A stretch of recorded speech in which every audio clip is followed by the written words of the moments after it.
Alhamdulillah, alhamdulillah.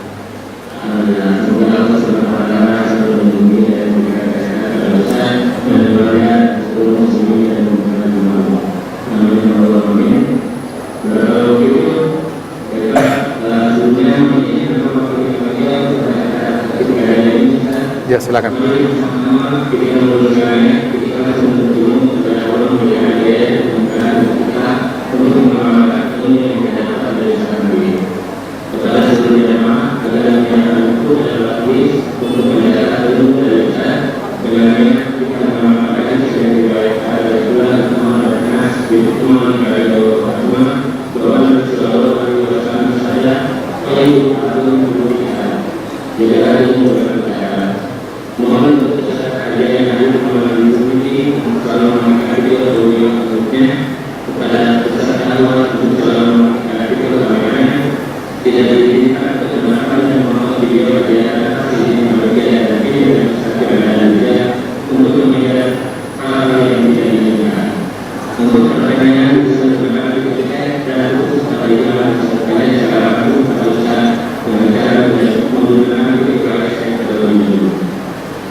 Bismillahirrahmanirrahim. Assalamualaikum warahmatullahi wabarakatuh.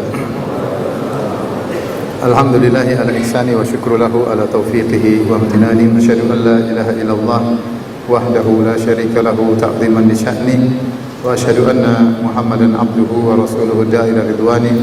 Allahumma salli alaihi wa ala alihi wa ashabihi wa ikhwani.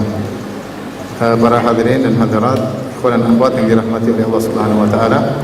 Pada kesempatan yang bahagia ini kita akan bahas tentang topik yang sangat penting bagi kita semua, bagaimana agar amal soleh kita selamat dari penyakit riya, ya. Dan ini adalah hal yang menyibukkan orang-orang solehin, para salaf dahulu. Sampai-sampai Sufyan Ats-Tsauri pernah berkata, ma alajtu syai'an asyadda alayya min niyati li'annaha tataqallabu alayya. Tidak pernah aku menghadapi sesuatu yang paling berat seperti menghadapi hatiku, niatku. Kenapa? Karena hati ini suka berubah-ubah, sehingga seorang berusaha membersihkan amalnya dari penyakit riya seumur hidup. Ya. Karena hati kita suka berubah-ubah. Hari ini kita bisa ikhlas, besok bisa riya.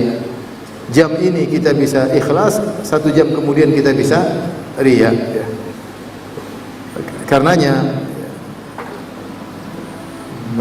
membahas tentang hal-hal yang bisa menyelamatkan kita dari riya adalah pembahasan yang sangat penting.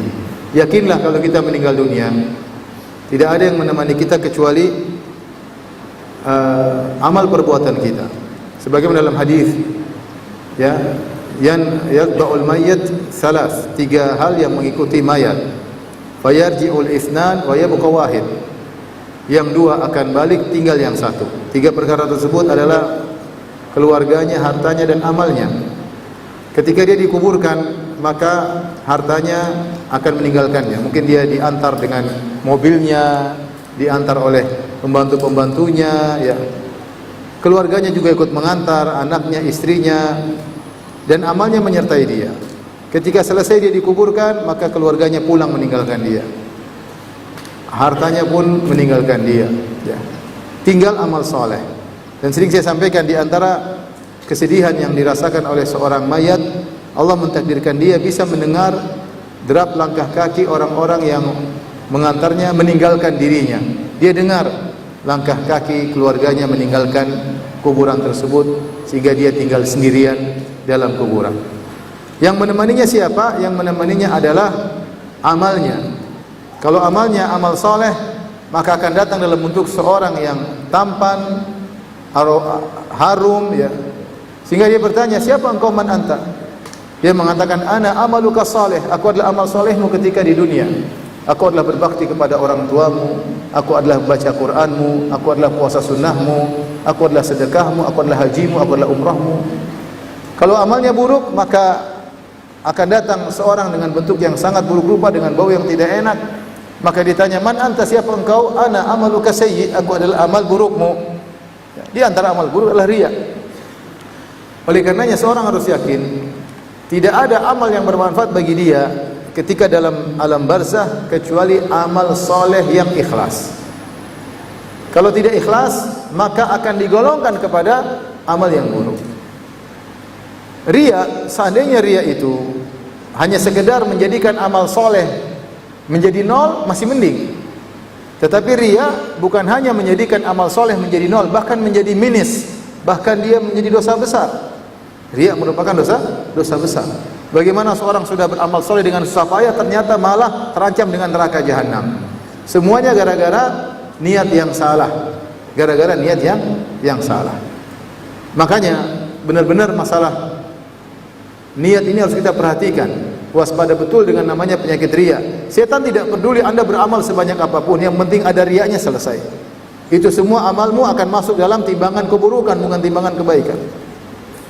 Yang penting riya, selesai urusan. Mau haji 10 kali, mau haji 20 kali, mau sedekah miliaran, triliunan, kalau ternyata hatimu dihinggapi oleh penyakit riya, maka semua itu bukan cuma nol, bahkan menjadi minus, bahkan diletakkan dalam timbangan keburukan.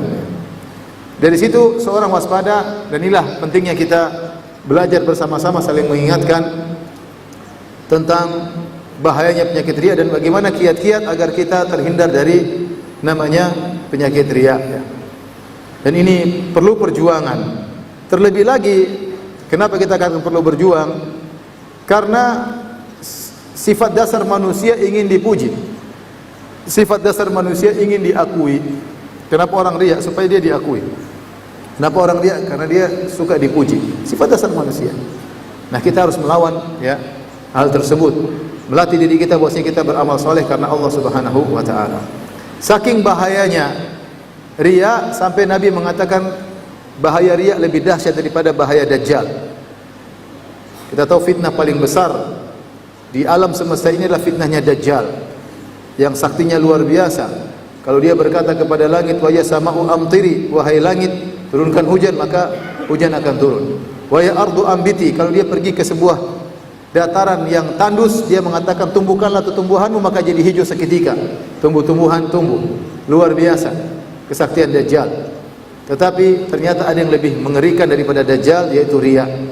Ketika para sahabat sedang ngobrol di antara mereka tentang dajjal, Nabi SAW lewat, kemudian Nabi berkata, "Ala ukhbirukum bima huwa akhwafu alaikum indi min fitnatil masihid dajjal." Maukah aku kabarkan kepada kalian tentang suatu fitnah yang lebih aku khawatirkan daripada fitnah dajjal? Qalu bala ya Rasulullah. Kata para sahabat, tentu ya Rasulullah. Fitnah apakah itu? Maka Rasulullah SAW berkata, syirkul khafi, syirik yang samar. Maksudnya riya.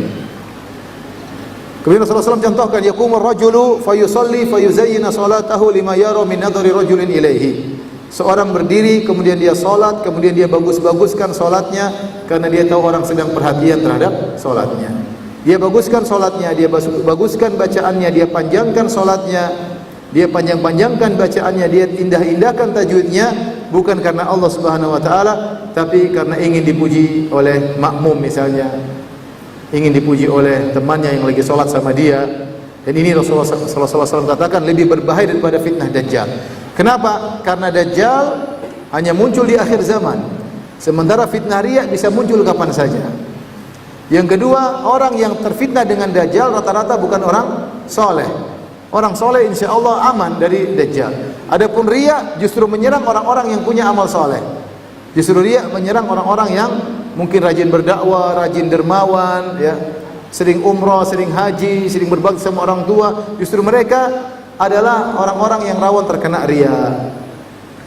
Karena riya secara definisi adalah melakukan amal soleh untuk dilihat oleh orang lain supaya dipuji.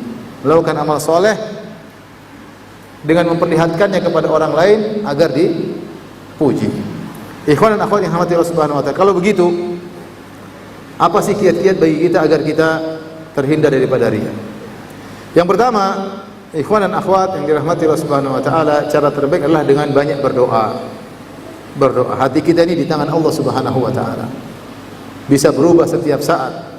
Dari ikhlas menjadi riya, dari riya menjadi ikhlas.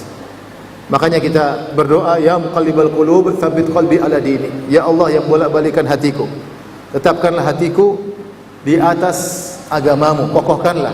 Kokohkanlah hatiku di atas ikhlas. Ya ikhwan, demi Allah tidak mudah untuk bisa meraih keikhlasan.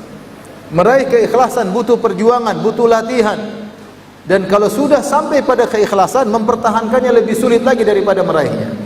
Karena hal-hal yang bisa membuat orang berpaling dari keikhlasan sangat banyak ya. Apalagi seorang tersebut mungkin misalnya punya kelebihan, misalnya dia hafidz Quran, dia punya hafalan yang banyak, dia seorang dai, dia suka dermawan. Ini yang paling rawan terkena penyakit riya. Tapi kalau antum-antum enggak ada yang kenal, riya sama siapa? Sama orang rumah. Jadi orang semakin punya kelebihan, semakin rawan untuk apa? Untuk riya. Semakin sering dermawan, semakin rawan untuk riya. Semakin sering hafalannya hebat, sering jadi imam, suara indah, semakin mudah untuk riya. Semakin berdakwah, semakin banyak yang hadir, semakin mudah untuk riya, dan hati sangat-sangat lemah. Maka tidak ada cara selamat yang terbaik, jalan selamat terbaik kecuali berdoa kepada Allah Subhanahu wa taala, dan doa dengan serius. Doa dalam kondisi takut, ya Allah jangan sampai amal saya riya, jangan sampai dakwah yang saya lakukan bertahun-tahun ternyata riya. Jangan sampai amal soleh yang saya kerjakan, saya bangun masjid bertahun-tahun, saya kumpulkan uang, saya bangun masjid ternyata riya. Jangan sampai haji yang saya lakukan, saya sudah kumpulkan uang banyak sampai hutang sana hutang sini ternyata riya. Benar-benar berdoa kepada Allah dengan rasa takut, dengan penyakit riya. Ya muqallibal qulub, tsabbit qalbi ala dini. Kemudian antara doa, ya Allahumma inni a'udzubika an usyrika bika syai'an a'lamuhu wa astaghfiruka lima la a'lam. Ulang-ulangi doa tersebut. Di antara ketika tasyahud akhir berdoa, Allahumma inni a'udzubika, ya Allah aku berlindung kepada Engkau, ya, an usyrika bika, dari berbuat syirik kepada Engkau, syai'an a'lamuhu, yang aku sadari, wa a'udzubika mimma la a'lamu, dan aku berlindung kepada Engkau dari kesyirikan yang tidak aku sadari. Jadi ini sering berdoa kepada Allah. Jangan lupa setiap hari doa dengan doa tersebut. Dalam sujud, ketika tasyahud akhir, ketika kita bangun malam berdoa, ya Allah jangan sampai amalku sia-sia. Jangan sampai amalku sia-sia. Ini yang pertama. Yang kedua, agar membuat kita termotivasi tidak suka dengan riya, ketahuilah riya adalah cirinya orang-orang munafik dan orang-orang musyrikin. Allah Subhanahu wa taala menyebutkan tentang orang-orang musyrikin, kata Allah, wala takunu kalladzina kharaju min diyarihim bataran wa ria'an nas wa yasudduna an sabilillah. Janganlah kalian seperti orang-orang yang keluar dari rumah mereka dalam kondisi sombong dan riya. Siapa? Abu Jahal dan teman-temannya ketika keluar untuk perang Badar, sombong dan riya, memperlihatkan. Jadi sifat riya adalah sifat orang-orang kafir, sifatnya Abu Jahal dan teman-temannya. Ketika orang tahu bahwasanya riya adalah sifat Abu Jahal, maka dia tidak suka dengan sifat tersebut. Allah juga sebutkan bahwasanya sifat riya adalah sifat-sifat orang munafik. Mereka salat, ya, yura'unan nas wa la yadhkuruna Allah illa qalila. Wa idza qamu ila sholati qamu kusala. Orang-orang munafik kalau salat, mereka salat dengan malas-malasan. Yura'unan nas, mereka semangat kalau ada orang yang lihat. Wa la yadhkuruna Allah illa qalila, mereka tidak mengingat Allah kecuali hanya sedikit. Makanya athqalus shalawat 'alal munafiqin al-isya wal fajr. Salat yang paling berat bagi orang-orang munafik adalah salat isya dan salat subuh. Kenapa? Karena mereka salat berjamaah, duhur mereka hadir, asar mereka hadir, maghrib mereka hadir. Kenapa? Karena kelihatan. Kalau mereka hadir, yang penting orang lihat sudah absen, saya hadir, orang semua tahu. Tapi kalau mereka tidak salat isya di masjid, tidak ada yang tahu karena gelap. Kalau mereka tidak salat subuh di masjid, tidak ada yang tahu karena gelap. Makanya mereka tidak salat subuh dan tidak salat isya berjamaah. Tapi salat yang lain mereka datang semangat. Kenapa? Karena riya. Karena yang penting dia absen, orang lain tahu. Sehingga kita tahu bahwasanya sifat riya adalah sifat orang munafik. Dengan kita tahu bahwasanya riya adalah sifat orang munafik dan sifatnya Abu Jahal, kita benci dengan sifat tersebut. Kenapa? Saya harus ada titik hitam kemunafikan dalam hatiku. Benci dengan, kenapa saya harus riya? Apa kau mau bersifat dengan sifat orang munafik?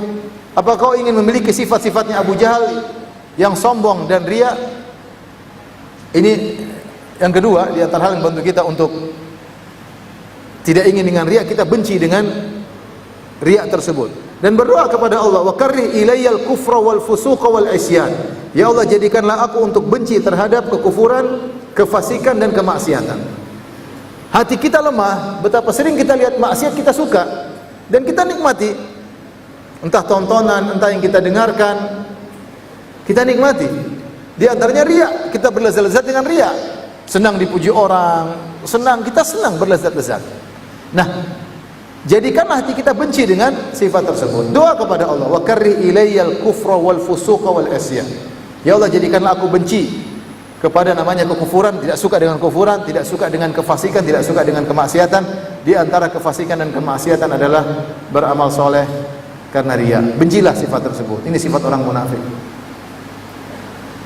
Kemudian di antara hal yang membantu kita untuk meninggalkan riya dan benci dengan namanya riya, ketahuilah bahwasanya kalau kita riya, ya, maka sebenarnya kita telah menipu manusia dan kita akan diperdaya oleh Allah pada hari kiamat kelak. Kita bohong, nampakkan kepada orang seakan-akan kita ikhlas, seakan-akan semuanya karena Allah. Terkadang terucap dari lisan kita, saya semuanya karena Allah. Padahal dalam hati tidak.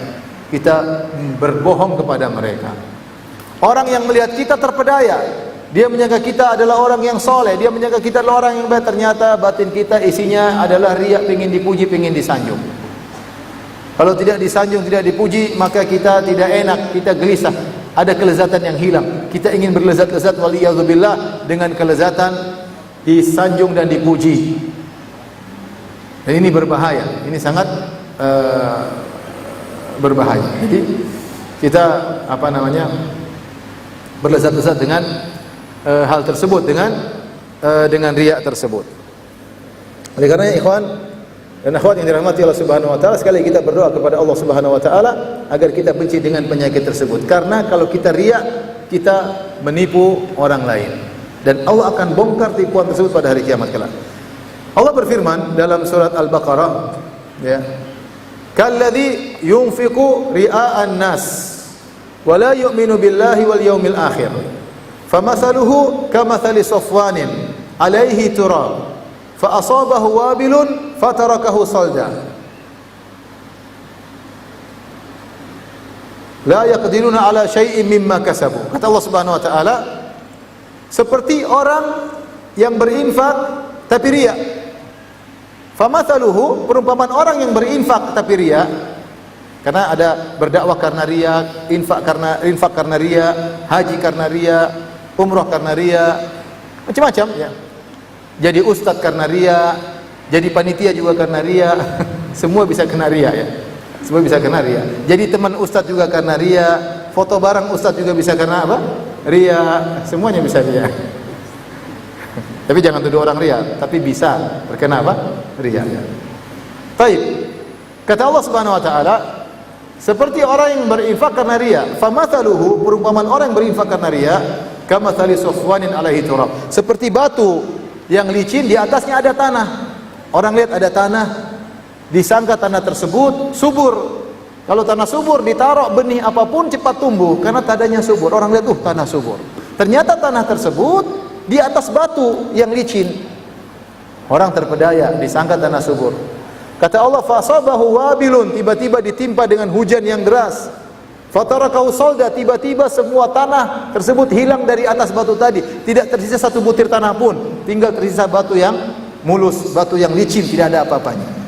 Itulah perumpamaan orang yang riya. La yaqdiruna ala syai'in mimma kasabu, dia tidak bisa mendapatkan apa-apa. Tidak ada sedikit pahala pun yang tersisa, semua hilang. Orang yang melihat orang yang riya terpedaya, ini orang soleh, ini dermawan, padahal dalam hatinya busuk, dia mencari pujian. Pahalanya sebenarnya besar, namun hilang. Seperti tadi, kelihatannya seperti tanah yang subur, tahu-tahu tidak ada nilainya, kena hujan hilang semua, satu butir pun tidak tersisa. Demikianlah pada hari kiamat kelak. Rasulullah SAW bersabda dalam hadis riwayat Al-Imam Al-Bukhari, man samma Allahu bih wa man yura'i yura'illahu bih. Siapa yang melakukan sum'ah, memperdengarkan amal baiknya di dunia, Allah akan membongkar, memperdengarkan riaknya ketika di akhirat. Allah akan bongkar dia sum'ah. Wa man yura'i, siapa yang di dunia pencitraan, ingin dipuji, yura'illahu bi, Allah akan bongkar pada hari kiamat kelak. Di antara tafsir para ulama tentang hadis ini, ketika orang di akhirat kelak, kemudian dia dihadirkan kepadanya pahala yang banyak, pahala solatnya, pahala hajinya, pahala sedekahnya, sudah hadir di hadapan dia. Tiba-tiba Allah musnahkan semua pahala tersebut. Kenapa? Selama ini dia bohong sama orang-orang. Orang menyangka dia orang yang soleh, orang menyangka dia dai yang tulus, orang menyangka dia dermawan yang tanpa pamrih, orang terpedaya. Maka pada hari kiamat kelak Allah juga akan perdayakan dia, ditampakkanlah amal-amal solehnya. Tiba-tiba faja'alnahu haba'an mansura, kami jadikan seperti debu yang berterbangan, tidak ada nilainya. Hei ikhwan, hati-hati, jangan sampai kita ria, akhirnya kita akan diperdaya oleh Allah pada hari kiamat kelak, waliyadzubillah. Tapi di antara hal yang membantu seorang untuk bisa ikhlas kepada Allah Subhanahu wa taala, merenungkan tentang nasib orang yang ria di akhirat dan di dunia. Orang yang ria, ya, nasibnya menderita di dunia dan di akhirat. Di dunia dia susah bahagia. Kenapa susah bahagia? Karena kebahagiaannya tergantung dari netizen, ya. Netizen, kalau netizen puji-puji, like-nya gini terus, dia bahagia. Like-nya gini, dia derita, ya. Bikin status, ditunggu komentar netizen. Gak ada yang komentar, dia ulangi statusnya lagi. Ya, bari bolak-balik lihat status, bagaimana komentar, menderita. Kebahagiaan tergantung apa? Dari netizen. Sementara Allah Subhanahu wa taala dalam hadis Rasulullah SAW bersabda, "Innallaha yuhibbul 'abdal ghaniyal khafiyyat taqi." Allah suka dengan hamba yang khafi, yang tidak ingin tampil. Allah suka dengan hamba yang demikian. Ya. Ini orang yang ria menderita. Menderita pertama apa? Sebelum dia melakukan amal soleh, dia persiapkan semuanya, persiapkan tim-timnya untuk pencitraan. Kemudian ketika dia melakukan, setelah itu dia lakukan, ternyata tidak dipuji, menderita dia. Kalaupun dipuji, terkadang tidak sesuai dengan yang dia harapkan. Like-nya diharapkan 5.000 yang like, ternyata cuma 50 yang like. Waduh, menderita. Menderita. Kalaupun dia sudah dipuji dengan pujian yang indah, dia ingin dipuji terus seperti pujian tersebut. Hari ini teman yang memuji dengan pujian yang indah, besok pujiannya biasa-biasa saja. Ini menderita. Orang paling bahagia orang ikhlas. Allah sudah tahu, selesai. Kalau perlu orang yang tidak tahu, Allah sudah tahu saya sedekah, selesai. Tidak perlu orang yang tahu, selesai. Kebahagiaan kita bukan dari netizen, kebahagiaan kita bukan dari komentar tetangga, enggak. Kebahagiaan kita dari Allah Subhanahu wa taala. Jadi orang yang paling ikhlas, orang yang paling bahagia, orang yang ria, orang yang menderita. Kemudian bagaimana di akhirat nasibnya? Nasibnya sebagaimana dalam hadis yang masyhur, 3 orang yang pertama kali diadab oleh Allah adalah orang yang ria, yang berjihad karena ria, yang jadi ustadz karena ria, dan yang dermawan karena ria. Kita renungkan nasib kita ria nanti nasib kita seperti apa, mengerikan. Maka bersihkan hati, bersihkan hati. Setan selalu menggoda, dan ini perjuangan sampai nafas yang terakhir. Perjuangan untuk ikhlas sampai nafas yang terakhir. Terus berjuang sampai kita terbiasa ikhlas dan terus berjuang. Tapi berikutnya, agar kita mudah untuk bisa ikhlas, ikhwan dan akhwat yang dirahmati Allah Subhanahu wa taala. Biasakan ibadah bersendirian, nikmati kesendirian bersama Allah Subhanahu wa taala. Contoh adalah salat malam. Yang kata Nabi SAW, "Sallu bil laili wa nasu niyam, tadkhulul jannata bisalam." Salatlah kalian ketika orang-orang sedang tidur, salat malam. Niscaya kalian akan masuk surga dengan penuh keselamatan. Terbiasa kita salat, istri kita tidur, anak kita tidur, bangun sendiri. Berwudu, salat. Nikmati kesendirian kita dengan Allah. Tidak ada yang kita harapkan pujiannya ketika itu. Yang tukang puji juga sedang apa? Tidur. Tapi jangan tulis status connecting dengan Allah. Keren.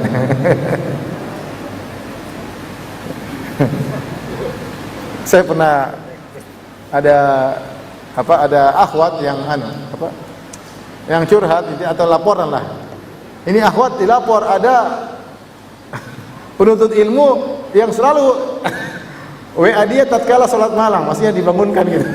Masya Allah. Maksudnya apa? Ini lihat, ikhwan terfitnahnya jam 3:30 malam.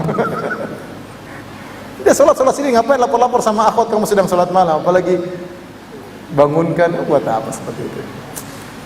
Jadi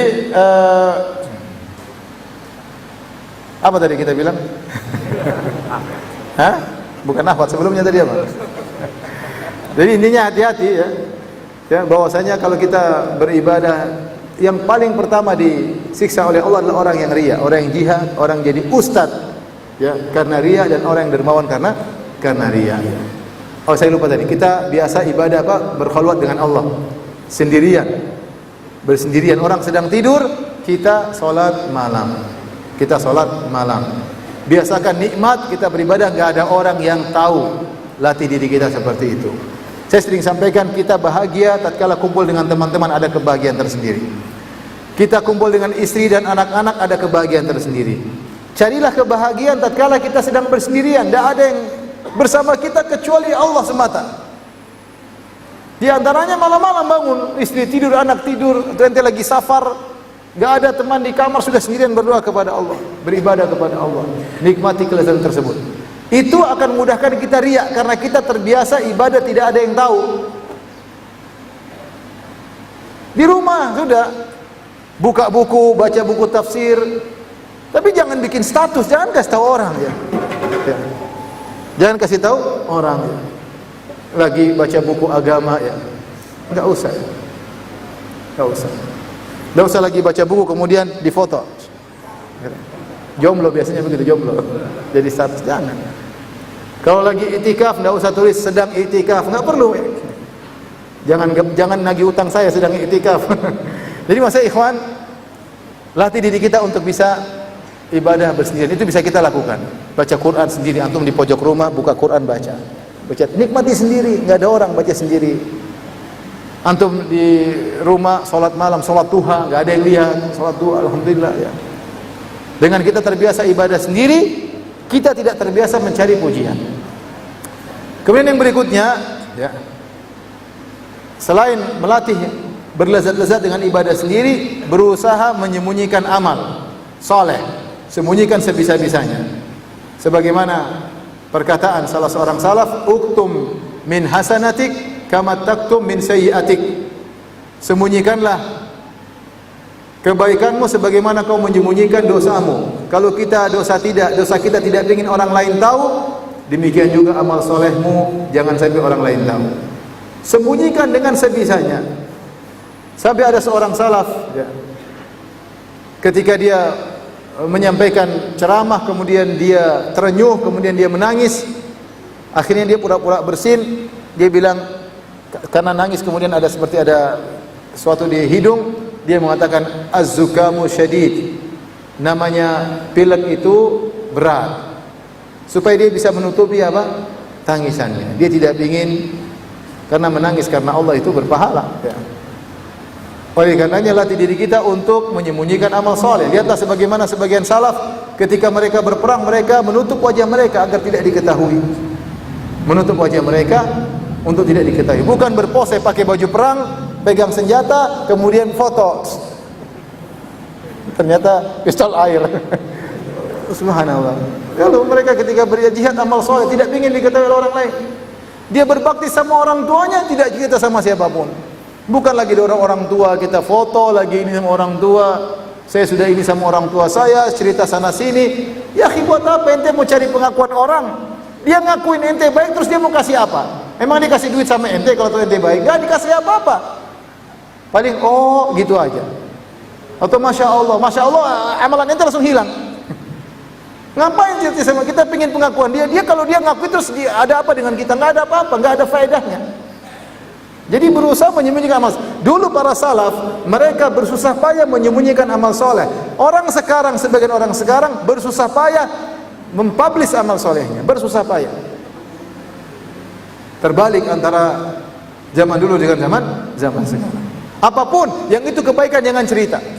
Ente baik sama istri ente belikan emas sama istri ente, nggak usah cerita. Nggak usah cerita.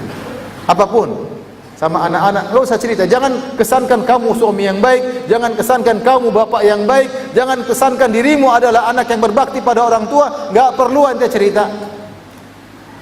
Semua itu amal soleh, semua itu akan bermanfaat bagimu ketika kau masuk alam barzah. Tapi kalau kau cerita sana cerita sini, nguap semua amal soleh. Tahu-tahu masuk alam barzah nggak ada amal soleh, semua sudah riya. Coba tanyakan pada diri kita, amal soleh apa yang tidak pernah kita ceritakan sama orang? Sekarang antum, sekarang saya ajak antum mikir. Sekarang mikir, adakah amal soleh saya yang tidak ketahuan orang? Coba mikir, ada nggak? Kalau dosa tidak ketahuan banyak, banyak nggak? Banyak. Sekarang saya aja mikir, adakah amal soleh antum yang tidak ketahuan orang? Coba mikir. Salat ketahuan, sedekah ketahuan, tapi ketahuan sama. Apa yang tidak ketahuan? Latih diri kita untuk tidak ketahuan amal soleh kita. Nabi SAW mengatakan, man istata'a an yakuna lahu khabir min amal soleh falyaf'al. Siapa yang mampu punya amal soleh yang tidak ketahuan, maka lakukanlah. Itulah amal yang kita bisa, maksudnya kita harapkan di hadapan Allah Subhanahu wa taala. Kita harapkan di hadapan Allah Subhanahu wa taala amal yang murni ikhlas karena Allah. Karena kalau kita cerita rawan riya, pasti rawan riya. Kelihatan rawan riya sehingga kita tidak tahu statusnya ini diterima atau tidak, Allah alam. Tapi kalau ada amal soleh tidak ada yang tahu, insya Allah diterima. Itu tanda anda bukan orang munafik. Anda semangat beramal soleh ketika nggak ada yang lihat. Bangun malam jam 1, jam 2, jam 3 sholat, tidur lagi nggak apa-apa. Baca Quran sendiri, baca buku agama sendiri. Tidak semua yang kita lakukan kita cerita. Semua amal soleh cerita. Saya dulu begini, saya dulu begini, saya dulu begini. Saya dulu waktu nuntut ilmu saya begini. Ngapain cerita seperti itu? Ustaz, untuk motivasi, oke lah untuk motivasi. Tapi niatmu yang benar. Karena riya itu masuk dengan halus tanpa kita sadari. Tanpa kita sadari. Jadi semua amal soleh usahakan tidak kita ceritakan. Saya cerita saja tentang kisah nyata ya. Saya lihat orang yang hampir tidak pernah, saya tidak pernah dengar cerita amal solehnya Syekh Abdul Razak, hafizahullah ta'ala. Bertahun-tahun saya sama beliau, safar bareng-bareng. Dia isyraf risalah saya. Seringlah, alhamdulillah, maksudnya diberi kesempatan oleh Allah untuk bisa bareng beliau. Tidak pernah cerita saya begini dulu, tidak pernah. Saya dakwah di sana, dia cerita pasti ada sesuatu, bukan cerita sedang memamerkan amal solehnya, tidak. Sampai ada suatu saat dia bisa membanggakan amal soleh, tidak cerita. Dia tidak cerita. Terkadang saya tahu kebaikan-kebaikan beliau dari teman-temannya, syekh juga. Saya pernah duduk sama seorang syekh, dia tanya, kamu siapa ya? Kamu siapa yang bimbing tesismu? Saya bilang Syekh Abdul Razak. Oh, Syekh Abdul Razak itu dulu begini. Saya baru tahu dari orang lain. Dia tidak pernah cerita sedikit pun. Tidak pernah cerita sedikit pun. Sampai suatu kondisi, ya, pernah waktu kita mau menerjemahkan kajian, jadi Syekh terlambat datang, habis sholat duhur terlambat datang. Saya lihat pas ketika sholat duhur, beliau sedang berbicara dengan Syekh Saleh Suhaimi. Syekh Saleh Suhaimi seorang syekh terkenal juga di Madinah, Saleh Suhaimi. Dan itu gurunya Syekh Abdul Razak. Gurunya Syekh Abdul Razak. Ya. Ternyata dia minta tulisan-tulisannya Syekh karena dia ingin menceramahkan bukunya Syekh. Sebagai bentuk tawadhu, seorang guru menceramahkan buku muridnya. Sehingga Syekh akhirnya terlambat datang. Ketika terlambat datang, dia minta maaf, tadi ada orang kebetulan bertemu begini. Dia tidak cerita mau apa. Dia tidak cerita. Ternyata saya tahu ceritanya dari teman saya yang juga keluarga Suhaimi. Cerita saya Suhaimi begini.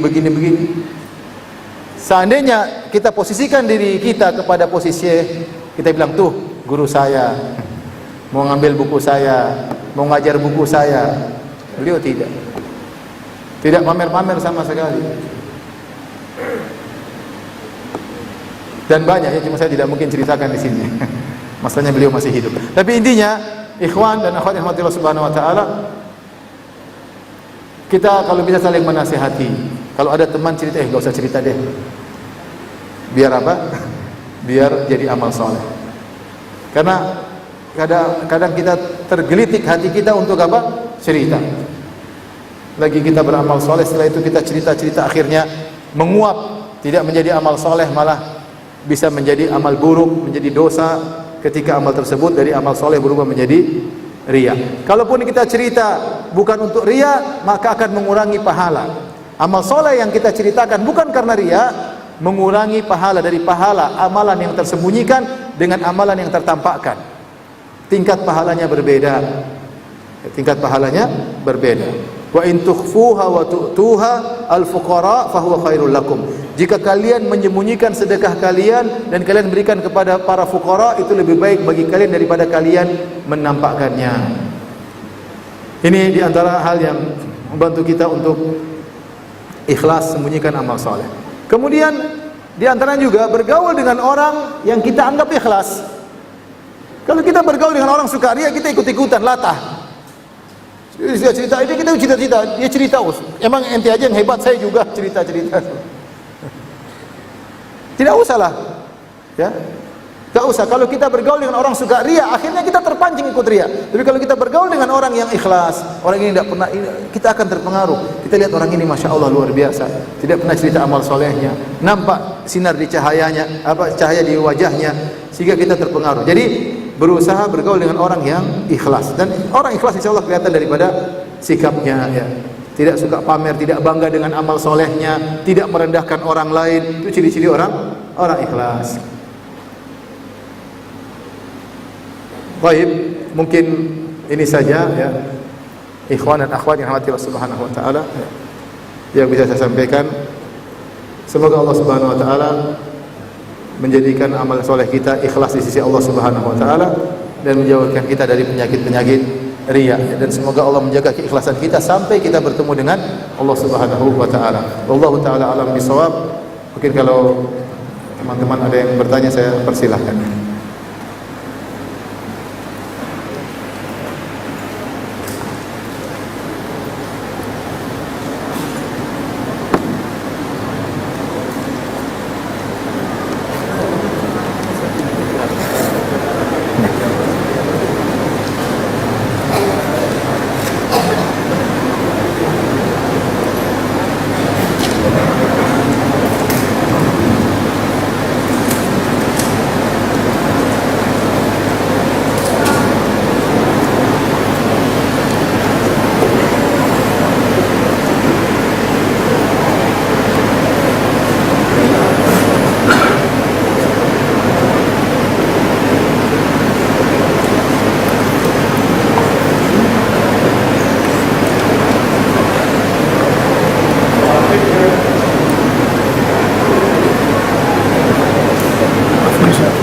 Ini tanah jawab Zoom atau Ya, Zoom. Bin, suaranya ada?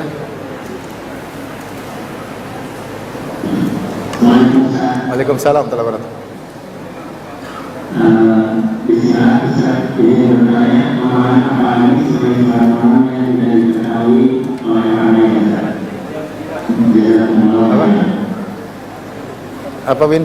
Coba pelan-pelan, anak kurang dengar. Pelan-pelan. Diulang pelan-pelan. Amalan ini selain sholat malam yang tidak diketahui oleh orang lain. Kalau sedekah pasti 1-2 orang ada yang tahu, begitu Ustaz. Banyak ya, misalnya iktikaf. Ente iktikaf, tapi jangan ngajak teman-teman, sendiri. Iktikaf apalagi di masjid yang tidak begitu diketahui oleh banyak orang, atau pergi ke iktikaf ke masjid di pojok mana orang tidak tahu. Contoh itu iktikaf jika antum benar-benar iktikaf karena Allah Subhanahu wa taala. Ya, ini contoh, mumpung bulan Ramadan kita bisa iktikaf dengan tanpa diketahui oleh orang lain. Semakin orang lain tidak tahu, semakin baik, ya. Contohnya lagi salat duha. Salat duha, antum bisa salat duha misalnya di tengah kesibukan, pergi sebentar kemudian salat 2 rakaat tanpa ada orang lainnya yang tahu. Kalau orang lain tahu tersebut, maksudnya orang antum tidak kenal, nggak ada masalah, karena tidak ada potensi riya. Yang jadi potensi riya kalau yang tahu itu orang yang kita kenal, baru ada potensi riya. Sama seperti ketika kita kasih sedekah sama orang miskin tahu tapi dia nggak tahu kita siapa, kasih aja. Tapi kalau kita kasih orang yang tahu, ada potensi riya. Tapi intinya itu diantara yang bisa kita lakukan, melatih diri untuk beribadah tanpa diketahui orang. Di antaranya juga misalnya sebagian ulama mengatakan seperti membeli barang teman tanpa menawarnya. Ada orang jualan sesuatu, antum mau nyumbang, tapi untuk tetap menjaga harga dirinya, antum beli tidak usah tawar. Itu barang harganya 100.000, antum bisa tawar 50.000. Udah antum bayar aja 100.000, nggak usah tawar. Dengan niatkan sebenarnya kalau saya tawar bisa, tapi saya tidak mau tawar karena Allah Subhanahu wa Ta'ala, Allah Maha tahu. Itu di antara membantu tanpa diketahui, ya, tanpa diketahui. Dan semuanya dilatih, semuanya dilatih. Kalau kita berbakti sama orang tua, berbuat baik sama istri, tidak usah cerita sama siapapun. Nanti terbiasa. Sampai kalau antum sudah sampai pada tingkatan tinggi, antum bahagia kalau nggak ada yang tahu. Alhamdulillah, tidak ada yang tahu. Kalau bisa seperti itu, sebagaimana para salaf, itu yang terindah. Sampai pada tingkatan antum bahagia kalau nggak ada yang tahu. Karena kalau antum tidak ada yang tahu, antum pastikan insya Allah itu ikhlas. Karena nggak ada yang tahu. Insya Allah itu tanda bahwasanya sudah nggak ada yang tahu, selamat berarti selesai. Nggak ada yang tahu. Alhamdulillah. Jadi timbulkan dalam diri kita bahagia kalau nggak ada yang tahu. Alhamdulillah nggak ada yang tahu berarti aman. Aman. Baik, yang selanjutnya pelan-pelan dibaca ya.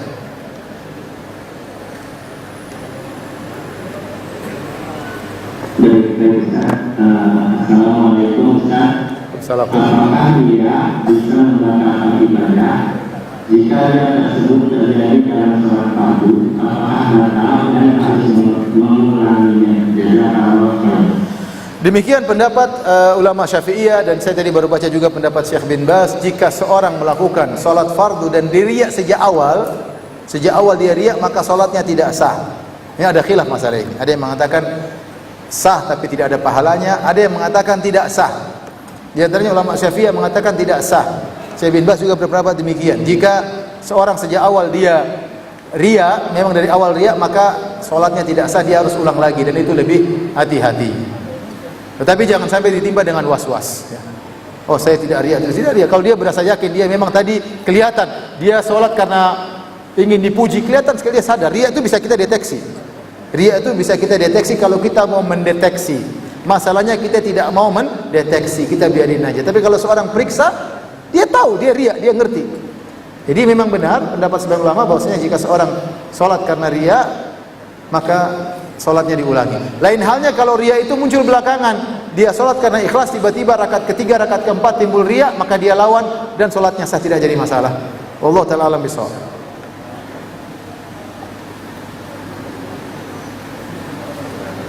Ustaz, pertanyaan berikutnya Ustaz. Assalamualaikum Ustaz, izin bertanya, bagaimana cara anak muda untuk mengamalkan kebaikan dan menghindari kejahatan tersebut Ustaz? Menghindari apa? Mengamalkan kebaikan dan menghindari kejahatan tersebut. Caranya? Ya, cara anak muda untuk mengamalkan kebaikan dan menghindari kejahatan tersebut. Apa bedanya anak muda sama anak tua? Sama-sama anak. Sama saja ya, tahapan yang kita sebutkan sama saja ya. Dan itu harus dilatih sejak kecil. Kalau kita terbiasa muda suka riya, nanti terbawa ya. Sebagaimana perkataan para ulama, man syabba alaihi syabba alaihi. Siapa yang di masa muda terbiasa atas sesuatu, maka ketika tua pun sudah seperti itu, sudah jadi tradisinya. Maka sejak kita awal, kita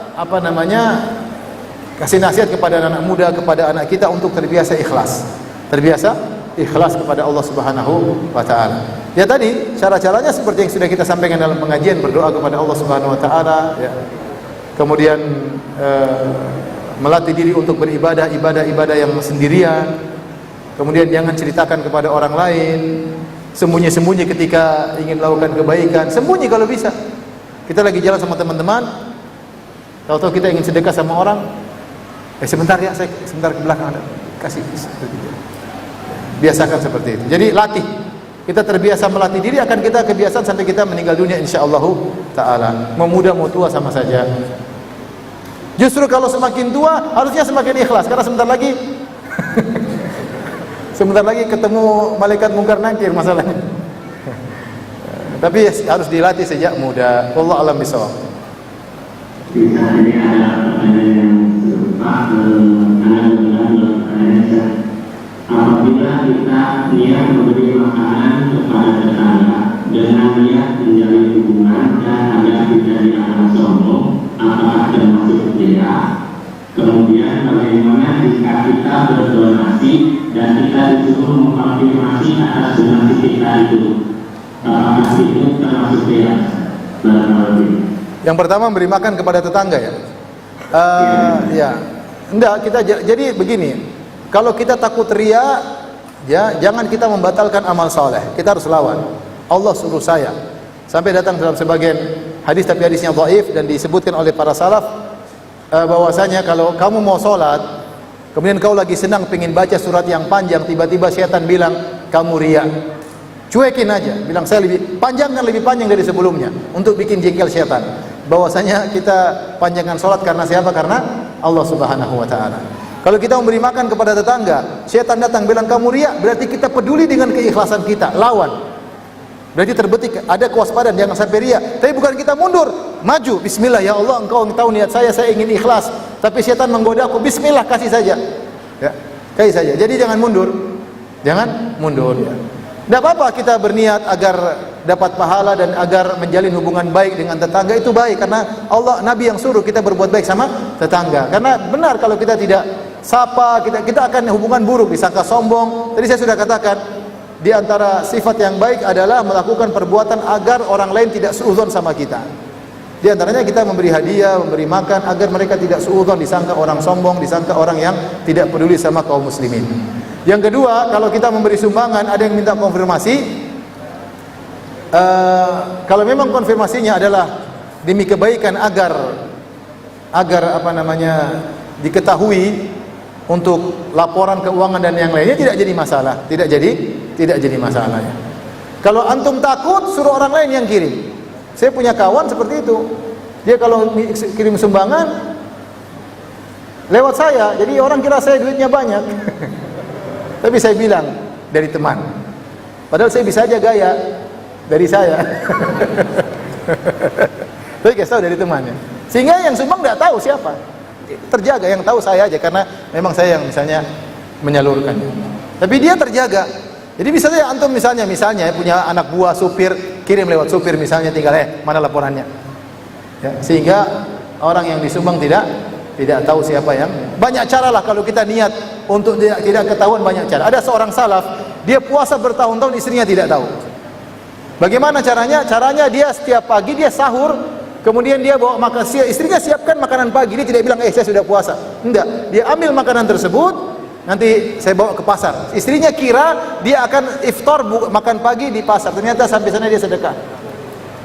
Ketika pulang dia makan malam. Istrinya kira dia tidak pernah berpuasa, padahal dia sering berpuasa. Sampai sekian tahun istrinya nggak tahu. Ini maksudnya kalau orang berniat untuk tidak ketahuan bisa ya.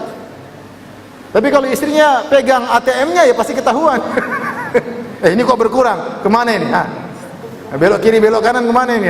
Ya, kasih tahu, jelasin ya, biar tidak ngomel-ngomel ya. Tapi kalau kita niat untuk sembunyikan bisa, insya Allah. Yang penting kita niat untuk menyembunyikan. Tadi saya bilang latih diri kita agar kita bahagia. Kalau tidak ada yang tahu kecuali Allah, berarti alhamdulillah, insya Allah selamat. Insya Allah menemani kita di alam barzah karena tidak ada yang tahu. Tapi ada lagi yang bertanya?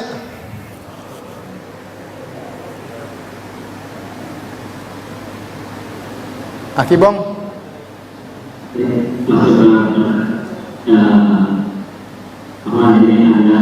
Ini ada mau kemudian jadi jaringannya itu. Bismillah, mau ini bertanya Ustaz, jika kita berniat sedekah setiap hari, misal setiap hari 2.000, namun masih kita kumpulkan di celengan, kemudian nanti kita sudah terkumpul dalam seminggu baru disalurkan, apakah cara seperti ini juga sama dengan sedekah setiap hari? Tentunya tidak ya. Sedekah setiap hari itu jika sudah berpindah kepemilikan, kasih orang berarti bersedekah. Tapi kita berniat baik karena setiap hari kita nyicil. Niat kita nyicil itu dapat pahala insya Allah. Tapi nilai sedekah baru ketika sudah berpindah kepemilikan, baru itu namanya sedekah. Tapi itu perkara yang baik. Artinya tiap hari kita sudah niat mau sedekah, sehingga kita sisihkan. Nah, sikap kita menyisihkan itu insya Allah dapat pahala juga. Tapi belum dikatakan pahala sedekah, karena sedekah kalau sudah terjadi pemindahan kepemilikan. Ya, silakan Kibam. Assalamualaikum Ustaz. Izin bertanya, jika kita posting status tentang belajar agama Tentang apa? Sebentar, tentang apa? Ibong, tentang apa?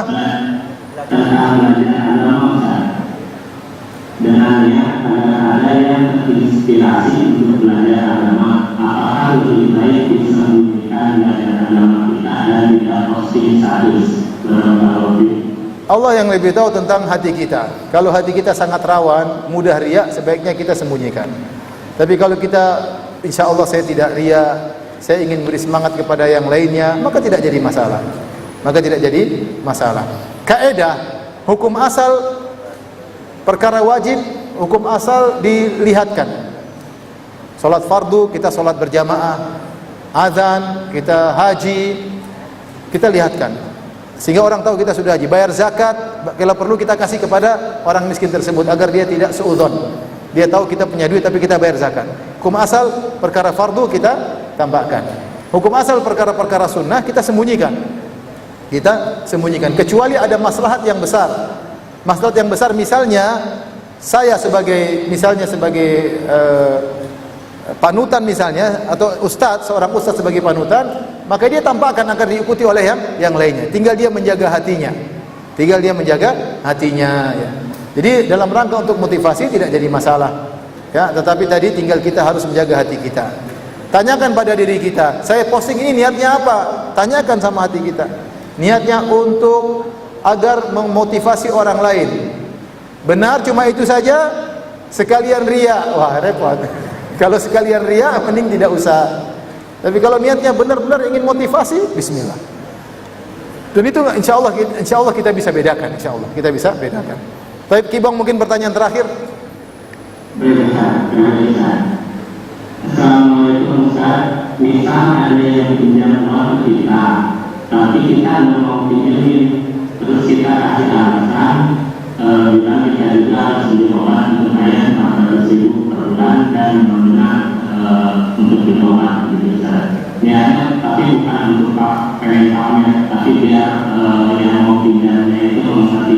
Itu bagaimana? Apakah itu betul? Tidak mengapa, zahirnya tidak mengapa, yang penting niatnya bukan untuk riya, ya. Tetapi untuk agar diberi uzur, ya, kebetulan ibu saya lagi sakit, saya harus bantu ibu saya, kebetulan kakak saya juga, kakak kandung saya, adik kandung saya lagi susah, saya fokus kepada mereka. Tidak apa-apa kalau niat kita untuk memberi uzur agar dia paham, agar dia tidak berburuk sangka kepada kita, insya Allah tidak jadi masalah. Yang penting kita jaga hati. Terakhir saya ingatkan kepada ikhwan akhwat, ketika kita membahas tentang masalah ini, bukan berarti kita menuduh orang riya. Ada orang cerita amal solehnya, tidak boleh kita tuduh dia riya. Karena isi hati orang kita tidak tahu. Mungkin dia ingin motivasi. Tapi kita bahas masalah ini untuk diri kita. Jangan kita sampai riya. Kalau bisa kita sembunyikan. Adapun orang cerita, orang memposting, tidak boleh kita tuduh riya. Kalau teman kita nasihati, akhi sebaiknya lebih baik engkau sembunyikan agar pahala lebih besar. Saya juga khawatir kita riya. Tidak apa-apa, tapi tidak boleh nuduh. Karena amalan hati adalah yang tahu hanya siapa? Allah Subhanahu wa taala. Demikian ikhwan dan akhwat yang rahmati Allah Subhanahu wa taala kajian kita. Semoga bermanfaat. Wabillahi taufiq wal hidayah. Assalamualaikum warahmatullahi wabarakatuh. Subhanallah.